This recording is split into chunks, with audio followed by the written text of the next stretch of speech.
Welcome to Work Life Nation. Less stress, more success. I'm Judy Martin. We hear a lot about burnout in the workplace and in business. It's always become the new norm to be stressed out, but stress is very debilitating. So it's really smarter to develop some personal practices to take things down a notch.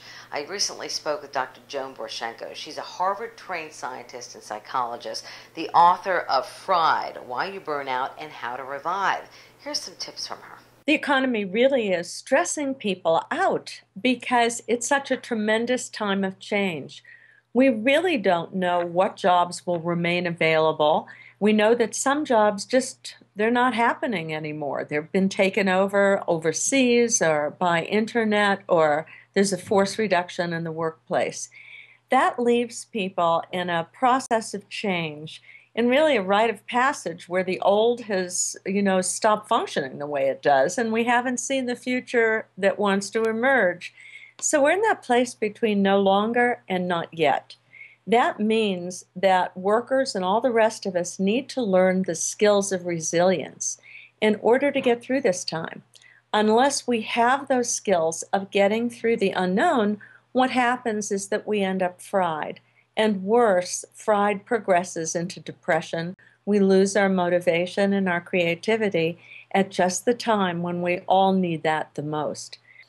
And there are several important aspects of what we need to do to develop resilience. And the good thing is these things can be learned. One thing we know for sure is that you have to be able to have faith in something. Faith in your own capacity, faith in the recovery of the system, something that gives you hope. Without that, there is no resilience. The second thing that people need is to learn to activate a different part of their brain, their right brain skills. Because what we need now is synthesis. We need to be able to look at the same picture we were looking at before and see things that were not apparent. And it's possible to learn. Things like meditation, for example, and mindfulness help to train people to use both their left brain and their right brain. So that's really important. And we need the support of one another.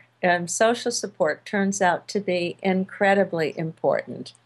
And then there is the most important thing, and that's being a realist. It turns out, and this is going to sound strange, that optimists don't do very well because they're just sure that things are going to work out. Pessimists don't do very well because they're so sure that things won't work out. What we need is to learn to be optimizing realists, to look the situation straight in the eye, to say, there aren't many jobs available in this sector, and this sector is disappearing. And only when we do that can we then ask the question, what do I need to do to use my skills in a good way, to network, and to figure out the next phase of my life? Check out more of Joan's work at joanborysenko.com. You've been watching WorkLifeNation.com. Less stress, more success. I'm Judy Martin.